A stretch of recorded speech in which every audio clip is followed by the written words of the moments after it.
Hello students, मैं परमेश दीक्षित एक बार पुनः आपके साथ एक्सरसाइज 13 का एग्जाम्पल 6 लेकर आ गया हूँ।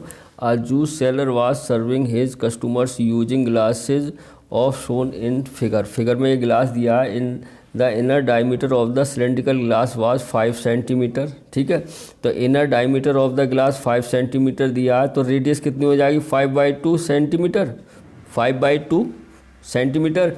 And height of the glass दी है बेटा 10 सेंटीमीटर। ठीक है, हाइट ऑफ द ग्लास दी है 10 centimetre. Find the apparent capacity of the glass, it's actual capacity. तो बच्चों ध्यान से देखना, आपने कभी जूस पिया होगा। अमूमन ज़्यादातर ये जो होते नहीं है बड़ी दुकानों पर, जो मैंगो जूस या वो ऑरेंज जूस वगैरह पीते हैं, तो वहाँ के जो कप होते हैं, गिलास होते हैं, वो देखने में तो बड़े होते हैं, लेकिन उसमें एक नीचे से कुछ इस तरह का बना देते हैं जिससे कि वॉल्यूम देखने में तो बड़ा लगेगा लेकिन उसमें चीज़ कम आएगी। इसी प्रकार ये गिलास बनाया है इसने, ये देखने में बड़ा लग रहा है, ये यहाँ से सिलेंड्रिकल, लेकिन इसमें से एक ये कट निकाल दिया है। कैसा? हेमीस्फेरिकल, है ना, अर्ध गोला।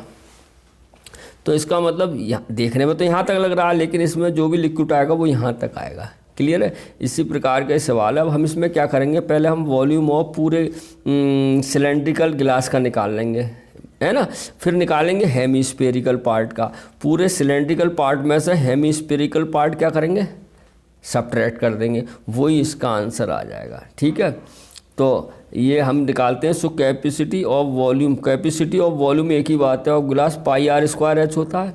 तो पाई का मान कितना दिया है इसमें, देखिए मैं यहाँ कर देता हूँ, पाई का 3.14 इंटू आर 5/2, 2 बार टाइम्स लिख लीजिए, इंटू एच कितना है बेटा 10।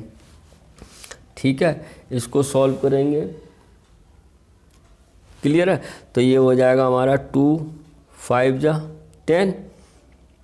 ठीक है, और अब ये हो जाएगा 3.14 इंटू 5 का क्यों हो गया 125/2। 2 आ गया, 2 से ऐसे काट लो, 2 1 जा 2 5 जा 2 7 जा, इसकी मल्टीप्लाई करेंगे तो आ जाएगा हमारे पास 196.25 सेंटीमीटर क्यूब। आई होप आपको समझ में आया होगा।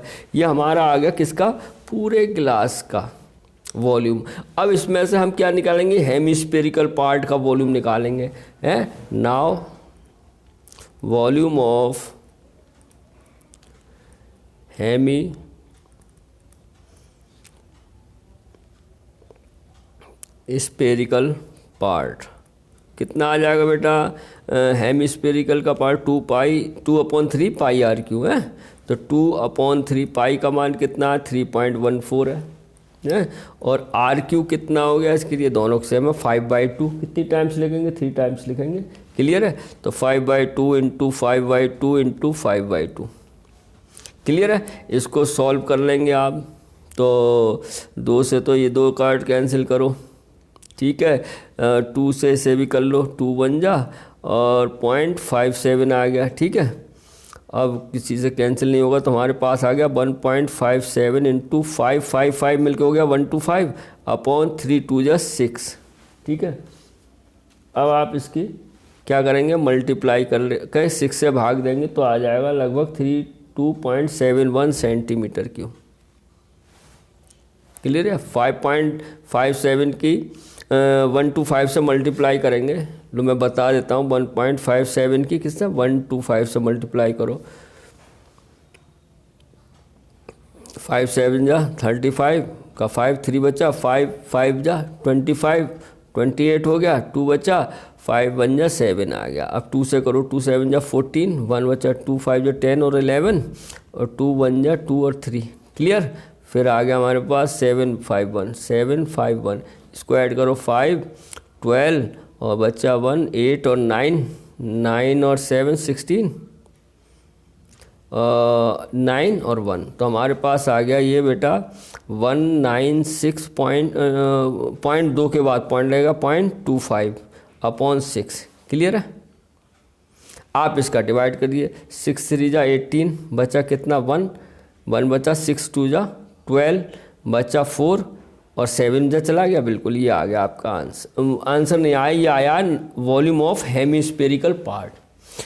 ठीक है। अब हमें पूरे कितना जो सर्व होगा, कैपेसिटी ऑफ, अब लिखते हैं यहाँ पे पूछा है फाइंड द अपारेंट कैपेसिटी, जो बच्ची कैपेसिटी कितनी आएगी, तो हम लिखते हैं यहाँ पे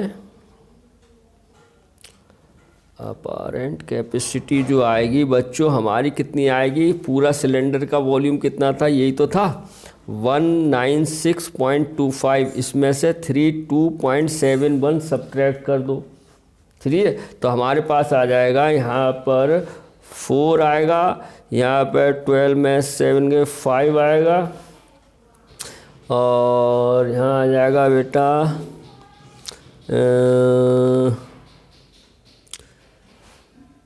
3 आ जाएगा, यहाँ से 5 में से गया 4 और 361 सेंटीमीटर क्यूब, यही आपका आंसर हो जाएगा। क्लियर है। इसमें से ये क्या कर दिया, सब्ट्रैक्ट कर दिया। कौन सा, ये हमने पूरे ग्लास का निकाला था वॉल्यूम, और ये हमें हेमिस्फेरिकल पार्ट का निकाला, उसको सब्ट्रैक्ट कर दिया। यहाँ सब्ट्रैक्ट अगर ऐसे नहीं तो ऐसे कर लीजिए, यानी 32.71 कितना बचा यहाँ 4, 12 में 7 के 5, यहाँ रह गया वो आपका 5 में से 2 गया 3, यहाँ रह गया आपका 961, तो ये हमारा आंसर हो गया। ठीक है। बड़े ध्यान से समझना, इत्मीनान के साथ करना।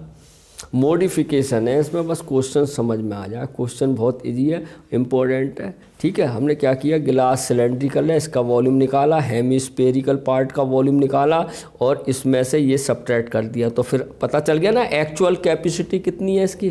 ठीक है। आई होप आपको क्वेश्चन समझ में आया होगा। मिलते हैं नेक्स्ट क्वेश्चन में next time. Have a nice day.